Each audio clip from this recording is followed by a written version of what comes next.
to review. The most important one is the resolution to work. And in that resolution, we are asking the board grant may have regular hours of work reduced or disrupted, and the board wants administration to be able to review salary, wages, wage-related benefits because of the disruption. Now, therefore, be resolved that Franklin County School Corporation Board of Trustees does hereby direct administration to review the impact of any school closing and/or superintendent including any unnecessary measures to assist employees as a result of circumstances related to COVID-19. And be resolved that the administration of Franklin Schools is hereby authorized to take action necessary or desirable to carry out the intended resolution. So what that means is we give the 9 benefit days. Tina and I and the team are reviewing that. We may just go it's real time. Everybody's getting paid for real time. We are going to to say look to any incurred costs, and we're going to probably turn that back in. But that's down the road. We'll keep track of that. But that's what the resolution is asking. It's asking to pass. So custodians, everybody's going to continue to get their paycheck. So the certain teachers are under contract, so they get paid. It's the non-cert that are at-will employees that are real little jeopardy. So what we're asking is that we pay them just like they were in school for the remainder of the school year. If they're 40 hours, you're 40 hours. Yes. 20 leave. Yes. The question's going to come in, what happens in the summer? Because we don't pay teacher assistants, classroom special ed assistants, regular classroom assistants for Title I. They stop getting their last paycheck like that first week or two. So we may have to come back and revisit and say, what do we want to do? What do we do differently? Governor Holcomb did think summer school is going to probably be something. So we'll probably do something as well. But everybody gets their exact hours up for this 180 days. Teachers will get 184, but they have their contract spread out through August. So they should be okay. So this is really for the non-certified. Bus drivers are under contract too, so they're also getting paid. If we deem it necessary at some point in time, we're already looking at, let's say we need them grass mowed. I mean, that's going to come. We may call them back into work, and then when it's all said and done, we may look at giving them something as a thank you premium to say, you know what, you came out and helped us. If we can get the virus down and it stops, and we do think May 1st is they're going to come back, custodians are going to need about 1 week to clean. We may ask for a premium without clean as well, just so you think about that. The team is running some of those numbers, and that's what we're doing. Andy, can you hear us? No, I can hear you. Okay. I can hear you talking. I can't hear the others asking questions. Yeah, but Ryan just wanted to know what the full extent of that meant. The non-service like that as well. Any other questions? Okay. Okay, motion second. All in favor? Say aye. All opposed? All right. The next item for us pertains to the e-learning environment that we're under, and that is that we would allow Candy, which is a resource that Matt brought to the board. We're getting that right now. They opened it up for us. It allows a PDF to be turned into an online resource. Kids can enter the data into it and then send it back. And so we need that contract approved also. And I see that it didn't make it here, but that is one that Matt desperately needs to get approved.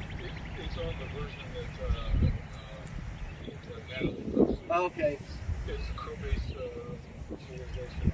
Oh, there it is. Yep, it is A. So, any questions about that?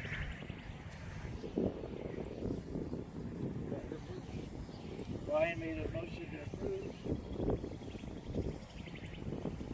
Becky seconded. Oh, sorry. All in favor? Say aye. All right. The other two are the Suite 360 resource for special education.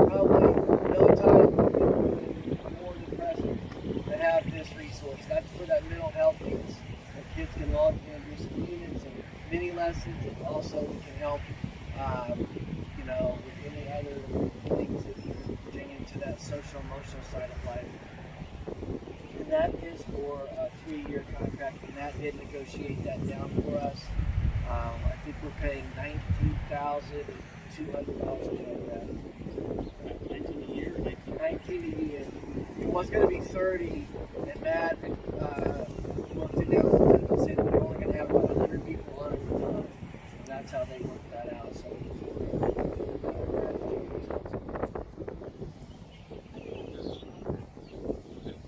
So if, like, let's say that a kid is acting out or something like that, and so they're brought to the office. yeah. So is that sometimes that they would bring that in and say, do some of these lessons that maybe will change? Absolutely. Okay. Absolutely.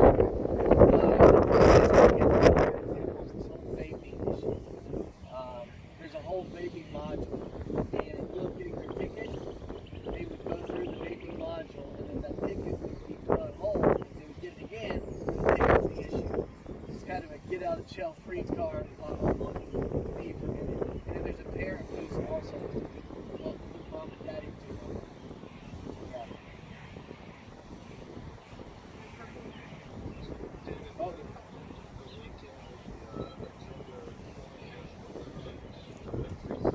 okay.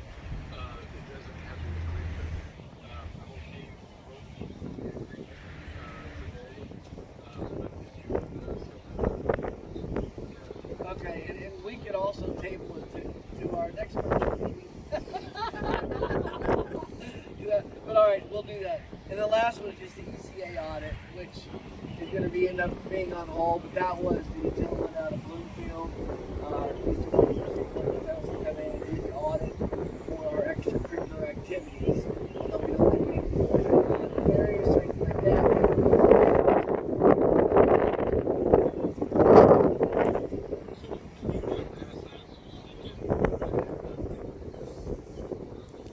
Yes, we can wait on that one. I'm fine tabling now. We're not going to be in the building until May 1st anyway. So, all right. But if we can, let's go back to the Speed 360. Do you think that it would be helpful to have that while we are out on the days? It'll be helpful. It's going to take Matt a little bit of time to get the data on the back end side. But as this continues to move forward, yes, it may be one resource that we'll have available for all the kids this summer. So I'd like to make a motion to go into advance.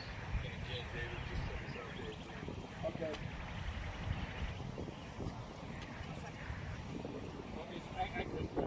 You just want to make sure that you all would get the contract, see it, that Matt has, and then he'll go ahead and move it right today. Matt, do you remember the exact cost? Yeah. Right. So all in favor say aye. Aye. All right. The last thing is not a motion of action, but April the 13th, we have our next board meeting. We're going to just make it a business meeting, and we're going to, if it's okay with you, go to one boardroom present, the rest online, and then that way we can still do all of the actions. This is by executive order of the governor, and so we'll, if that's okay, then we'll do that. My thought right now is that as long as it's in place, we'll do April and May, and then hopefully June and July we can get back to normal, but those are already sort of 4 meetings anyway. And then hopefully life in August starts. We are looking at the calendar for us to be next 4 days, Monday, Tuesday, Wednesday, Thursday, regular school. Then I'd like to invoke our first 5 waiver days right after break. So April 6th through the 10th, we would have no school for the kids. Then on April 13th, we would come back and do Monday, Wednesday, Friday school. Because one of the things we're finding is we're putting a lot of work on everybody. And it's taxing the system. The kids aren't getting it back. The teachers are working all through the hours. So this, every other day, would allow us a little bit of buffer time. We would take those 2 days, Tuesday and Thursday, as waiver days. The other benefit to that, it stops the special education cycle. We're required to get us an IEP to fulfill that IEP. If we're on a waiver day, we can stop that. And so that benefits everybody in that regard. So we would do that through all of April. And Friday, May 1st, the governor said that's the last day the schools have to be closed, so we'll wait and see what that looks like. If he doesn't open them back up, we would just keep that cycle and we would be done with school on May 14th. I've asked Steve Ahaus to create a schedule for commencement. What does commencement look like in this new era for our kids? And so he is working on that, and we'll keep you all in the loop on what that looks like. I'll continue to provide daily updates. I'm giving 9 and 5 to our staff, and then Andy and I are touching base, and then I'll try to give you guys probably every third day. But Andy's sending out those little brief updates after we chat about that, so you all can know what's happening. You got any questions? So there's enough of the 20 that if you do the 2-2, like Yeah, we'll actually still have, if we would go back to school on May 1st, we would still leave like 9 of them on the table. and his closure is the building. He's not saying he's not even Right. Labor Day. It's just Right. the building. Yeah, just closure, no state assessments at all. The other thing is that that's going to extend teacher evaluation. So they're on status quo, so anybody, we only have 2 teachers that are working through the plan. One of them resigned. The other one will just be put on hold, and they'll just come back to us and we'll pick it back up a year from now with that. So, Even if you could get them the graduation pathways, yeah, so the grad pathways, we have a group of kids that didn't pass the ISTEP, so Steve funneled them to grad pathways where they still have things that they're required to complete over these next 11 weeks. The governor is working on that answer. Dr. McCormick said yesterday that they're aware of those students. They'll do everything. They will graduate. One of the things Brooke and I are looking at is what that looks like tomorrow, and maybe having you guys on April 13th pass a resolution saying, we talked yesterday about a hold harmless letter that I've seen circulating. We just said, listen, we understand it's fair time. It's like a kid's fault. We want them to graduate and just move on with their life and know that they're in good standing. So we'll look at that, but that's what's happening with grad pathways. We're not allowing kids to do their internship hours, even if their business or employment is still open right now. We're saying, you're done, because we're all doing virtual. Can you give us an update on the hotspots and the Yep. I'll do food and I'll do hotspots. So the food, we had about 1,000 food. I just fixed that. First day was around 250. We got to day 250. I'm sorry, 250 day 1. Second day was over 500. Third day was 250. So we are gonna, we figured out a system. You can see the tent. We brought that in because of bad weather that we anticipate over time. It also allows us to help stage and slow people down and get social distancing. So what we're doing is we have a person talk to them through their window how many you want to receive. They notify us at the table the number you want. We put that number out on the table. We back away. They get out of their car. They grab the food and go. In their bag is a breakfast and a lunch for the corresponding days that we are doing. So like on Monday they'll get 1, Tuesday they get 4. And that's so that our people don't have to come in on weekends to get their food. So that's what we're doing right now. We also have Cleaners Food Bank coming in this next Thursday. Cleaners Food Bank is picking up the Sack Pack program for all the kids that are on free and reduced to get that. So there'll be no food over spring break except for Cleaners. And then we'll come back on the 6th and do food again. The government has picked up the entire tab. Anybody paying in our community, we're going to count them. Yeah, that was one of the issues, I'll tell you. We had some homeschool kids come through on day 1 and 2. It's like, we're not really supposed to get food, but we weren't going to, tell them, you're not, so we this is the best plan. So I really appreciate the government doing that. I did reach back out to the local ministerial associations and churches because they were going to help us fill in that gap. They're just going to shift their money to our other needs. And I talked to Brent and Emmanuel, Josh at Victory, Hopewell, and I'm talking to Andy today. Those are the churches, and then community congregations in the north. So I'm talking to them as well. So, What are the permanent needs? well, that's a good question. They could shift to mom and dad food. That's really what I think it's going to shift to. Because we can't provide for them. So we need ways to help them.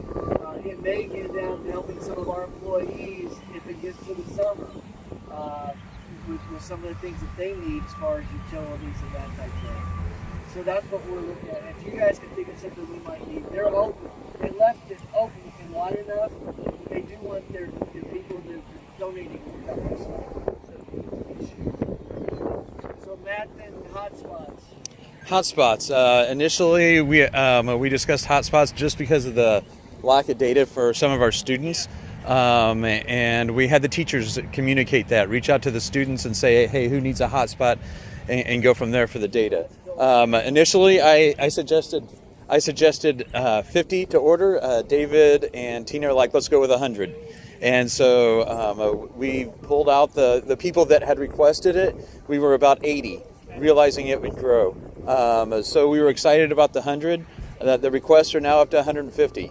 So we've asked for another 100. We've been given a FedEx number. I don't know an ETA yet, the FedEx number. I typed it in as soon as we got it, and like normal, it's not, the data's not in there yet. So we're anticipating another 100. We've got some, in addition to the students, we also have some teachers that are low on data, right? They're doing the classes, so we're trying to supplement that too. We provided 2 pickup times, one from 7 to 8:30, realizing that there's a morning time. We also created one in the evening in case people work mornings, right? So from 5 to 6, and we did that on Tuesday and we did that on Thursday. Similar to the lunches, it hasn't been as great of a turnout. We had names on each hotspot, and we've had about half of what we expect to turn out. So as we get this other amount in and we start again next week, we're going to try to be more liberal in our location and allocation, just in that, hey, come pick it up if you can. The initial call for the initial group went out and said, hey, let's meet at the high school the first day. We didn't have a great turnout, so we moved it here in hopes that it was more in walking distance to certain individuals. That morning, one person came and picked it up. So getting everybody to kind of show up and be there is important for us. So we're going to continue to variate that information to try to get them picked up. I'm sorry? Part of the problem is we ran This is like a bad sitcom. What is going on? trash pickup. You know, it's an outdoor love. Yeah. So your question again, I'm sorry. Can you mail them? We can. We've had a little bit of difficulty in some scenarios where a parent has moved and didn't give us the right address. We also had a parent show up that wasn't really on the list, but the phone number was wrong in Power School. So they showed up saying, hey, I need an access point, a hotspot. I'm like, what's the student's name? And the student's name wasn't on there. So there's some incorrect information in Power School just because parents haven't given us the right information. So I hesitate to send a hotspot to somebody that A, isn't entitled, and B, they may not even have a student and have a They might hotspot. want the hotspot. They might use it. Okay. Cool. Thank you. Uh-huh. All right. Anything else? Any other questions, comments? I really appreciate you being flexible. great job, You're doing so good. You guys are doing so On good. behalf of everybody's paying, everybody is. It should be done. It's crazy. Woo! Is it crazy or what? Okay. Can we do spring break like next year some other day? Because it's just talking about spring break in the city of Franklin. No, but we're doing well. The team's doing well. But it is just crazy. All right. Thank you. Thank you. Right, motion to adjourn or just say we're adjourned? Motion. Motion to adjourn. All right. See ya, Andy, and then we'll wait. we will Oh, give yeah. your electronic signature.